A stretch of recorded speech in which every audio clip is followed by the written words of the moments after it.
Então, hoje, irmãos e irmãs, o Evangelho nos aponta, nos ensina as condições para nós sermos discípulos ou para seguirmos Jesus. Então, isso é importante a gente perceber para a gente poder olhar então na nossa vida, iluminar essa palavra com a nossa vida. Então, Jesus está caminhando. Então, aqui é justamente a missão. Jesus caminhando, né? Então, aqueles que entrar no caminho significa se tornar discípulo. Tá? Jesus diz: eu sou o caminho, a verdade e a vida. Quando na Escritura diz assim, até aquele cego Bartimeu, né? Depois que ele ficou enxergando, ele deixou o seu manto e seguia Jesus pelo caminho. Então, até no início, nos primeiros séculos, se dizia isso: aquele que segue o caminho. O cristão é aquele que segue o caminho, que está no caminho. Então, agora, qual é as condições, como é que Jesus nos coloca para nós sermos discípulos, para nós nos preparando, para que a gente possa, então, começar a perceber na nossa vida aquilo que está nos impedindo de sermos verdadeiros discípulos. Primeiro, então vem esse homem, essa pessoa e diz assim: eu vou te seguir, Jesus, para onde tu fores. E qual a resposta de Jesus? Me segue? Não, ele diz assim: as raposas têm tocas, os pássaros têm ninhos, os filhos do homem não têm onde repousar a cabeça. Ou seja, prepara-te também para as dificuldades. Ou seja, seguir Jesus não é um caminho de comodidades. Isso é uma coisa que a gente deve colocar na nossa cabeça.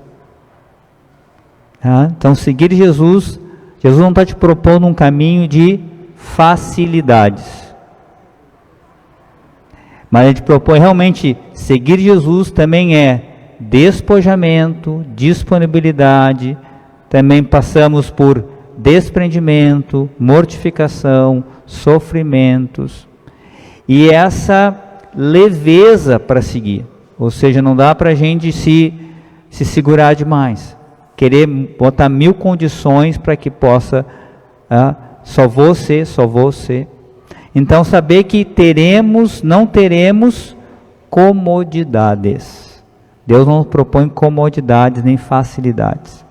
Então, isso é uma coisa que a gente precisa pensar. Por quê? Porque o Espírito Santo vai agir nessa direção. Então, se eu começo a seguir Jesus, vai mudar a sua rotina.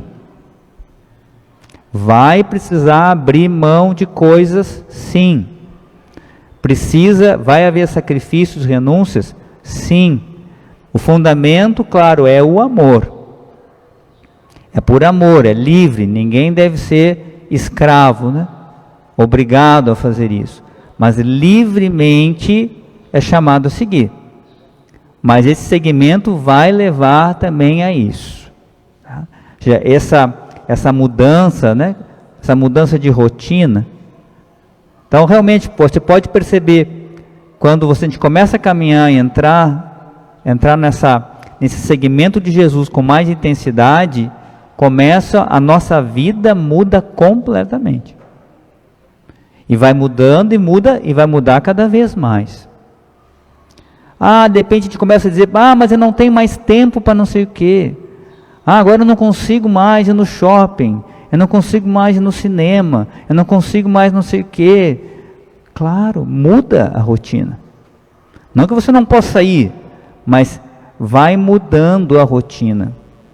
Então não é simplesmente eu ir lá, vou lá, rezo um pouco, sinto um pouquinho de paz, coisa boa, depois eu vou fazer as minhas coisas. Não é isso. Jesus, ele é o centro. O centro. Então a nossa vida passa a ser agora um segmento dele. Discípulo é aquele que segue os passos do Mestre Jesus. Então, e nesse segmento justamente vai haver essa mudança de rotinas. Nós vamos sair, como a gente diz, né, da nossa zona de conforto. E os outros? Aí é uma atitude, Jesus chama. Agora, segue-me. Mas aí o que acontece? A pessoa coloca condições para seguir. E aí não dá. Não funciona com Deus isso, gente. Não dá para dizer, olha, deixa primeiro, quando eu for bem velhinho, eu vou ajudar na igreja. Não dá. Porque é o desprendimento do amor, gente. Não dá para a gente colocar, né? Eu vou te amar só então, com mais intensidade, depois. Então agora eu vou aproveitar a minha vida, e depois que eu tiver já aproveitado a minha vida, que eu não tiver já bem cansado, aí eu vou fazer alguma coisinha para ti. Não é isso. A gente precisa dar o melhor para Deus. E o momento da graça é o momento que Deus chama. Não somos nós que determinamos. É aquele momento que Ele olha para nós e diz, vem e segue-me. Agora, quando é que eu começo a seguir? Nesse momento. Não diz deixa primeiro. Esse deixa primeiro não funciona. Claro, não é só naquele primeiro momento, mas ao longo de toda a nossa vida, precisamos ser como Maria. Lembra como é que Maria foi o chamamento de Maria?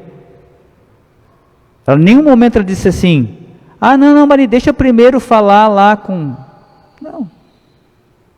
Quando ela entendeu o que era, ela só disse assim, eis aqui a serva do Senhor, faça-se em mim segundo a tua palavra. Então essa é a atitude do discípulo. Na hora que o Senhor diz, eu preciso de ti, vem, segue-me, essa é a hora. É a hora que a gente se lança com confiança na palavra do Senhor e no convite que Ele nos faz. Se lembra de Mateus, sentado na coletoria de impostos? Jesus passa e diz, vem e segue-me. Ele larga tudo e vai. Ele passa na praia, lá está Pedro, Tiago, Pedro, André, Tiago e João, passa, vem e segue-me. Eles largam as redes e vão. Não é deixa primeiro. Deus é a prioridade. E o momento da graça é aquele que Deus nos chama. Porque ali é aquele momento em que, de amor, onde Deus olha para nós e nos chama para uma vida nova. Vai revelar para nós, de fato, quem nós somos e por que estamos aqui. Então jamais a gente pode dizer, Jesus deixa primeiro. Não. Então, saber que o seguimento de Jesus nos leva a sairmos do nosso conforto, a sairmos das nossas comodidades, a mudança de vida, e também ele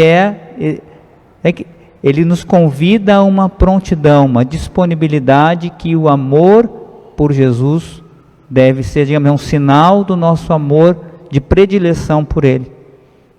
Não podemos colocar uma outra pessoa antes de Deus. Então o primeiro chamado, primeiro deve ser Deus. Aquilo que Ele nos pede que é o mais importante naquele momento. Não tem ninguém que possa ser mais importante que Deus. Então, e se nós olharmos, pensarmos, menos na nossa família, Deus, quem é que ama mais a nossa família? Você ou Deus? Quem é que ama mais o seu marido, a sua esposa, seus filhos e seus netos? Você ou Deus? Quem pode dar algo melhor para eles? Você ou Deus? Então, não precisamos ter, claro, o que nós precisamos fazer, o que é? O discernimento, isso sim, para saber se é a vontade de Deus aqui, isso sim. Não saímos feito louco fazendo as coisas, mas discernir, se de fato é a vontade de Deus, aquilo que Deus nos pede, temos clareza que então não nos precisamos nos preocupar. Deus jamais vai pedir alguma coisa que vai destruir a sua família. Essa é até falta de confiança. Ele vai fazer um chamado que vai melhorar as coisas e não piorar. Ele vai ajudar muito mais na santificação da sua família do que você possa imaginar. Porém, quando nós somos chamados, na minha vocação, para o seminário, a gente fica pensando, eu me lembro, quando Deus me chamou, eu pensava, mas é minha mãe, agora como é que vai ficar? Né? Deus cuidou de tudo. Não faltou nada. E eu fui um filho sempre presente. Nada. Nunca faltou nada. E ver hoje, pelas circunstâncias, ainda estou cuidando dela agora, e ela cuidando de mim. Vamos ver como é que Deus faz as coisas? Então a gente não precisa ter preocupação com isso. Se de fato eu tenho consciência que Deus me ama, que Deus é amor, que Ele é onipotente, que Ele é onisciente, que Ele sabe todas as coisas, então não precisa me preocupar com isso. Só tem que discernir se é a vontade de Deus, aquilo que Ele me pede, vai. Claro, vamos discernir, mas se é claro que é a vontade de Deus, faça. Não precisamos dizer, Senhor, e aqueles, Senhor, o que vai acontecer? Ele vai cuidar. No momento certo as coisas vão acontecer e tudo vai correr bem. Porque como diz São Paulo, tudo concorre bem, corre para o bem daqueles que amam a Deus. Então, se nós amamos a Deus, confiamos nele, discernimos a sua vontade, não nos precisamos preocupar, se de fato é a vontade de Deus. Aquilo que nós vamos fazer vai trazer muitas graças para a nossa família, para a nossa casa. E depois nós vamos ver que valeu a pena aquela dedicação, aquele sacrifício, aquilo que nós fizemos, foi muito melhor do que a gente podia imaginar, aquilo que a gente vai fazendo e achando que é a nossa presença ou aquilo que eu tenho que fazer é que vai de fato salvar a minha família.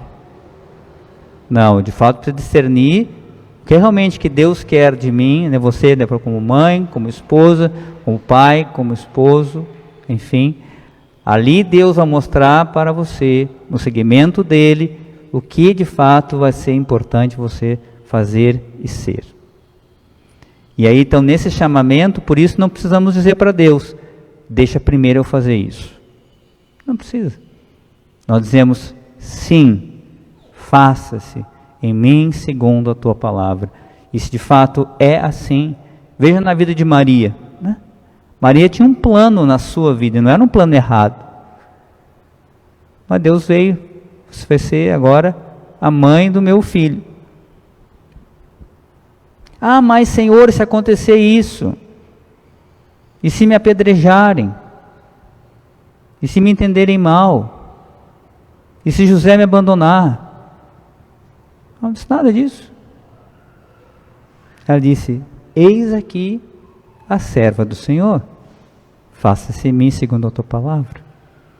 Então, a exemplo de Maria, pedimos a Deus essa graça, da gente crescer também nessa confiança, nessa fé, nessa atitude de fé e confiança em Deus, no seu amor e na sua providência. E nos colocarmos a caminho, seguindo o seu Filho, porque Ele é o caminho, a verdade, a vida. Como Ele mesmo diz, ninguém vai ao Pai, senão por Ele. O que nós queremos mais para a nossa família? Não é um dia que todos nós desejamos um dia com a nossa família no céu? Não é isso que nós desejamos um dia? Claro, aqui na terra, felicidade para a nossa família, mas um dia que todos se salvem e estejam com Deus? Pois então, se ninguém vai ao Pai, senão por Jesus, então, o que nós precisamos fazer? Segui-lo. Também sermos sinal para a nossa família de que Ele é o caminho. Então, o nosso primeiro passo dado nessa direção pode servir de sinal de conversão para todos os outros membros da nossa casa. De repente, se nós não fazemos e confiamos mais no nosso entendimento, às vezes não nos tornamos mais sinais e ficamos como aquele sal que perde sabor, uma luz que é apagada, colocada debaixo debaixo da cama, como fala o Senhor. Então que Deus, que o Espírito Santo nos ilumine, nos fortaleça, para que a gente possa ter essa disponibilidade, desse sim imediato, quando o Senhor nos chamar. Vamos fazer um breve momento de silêncio, agora então acolhendo a palavra do Senhor e renovando em nosso coração o nosso sim.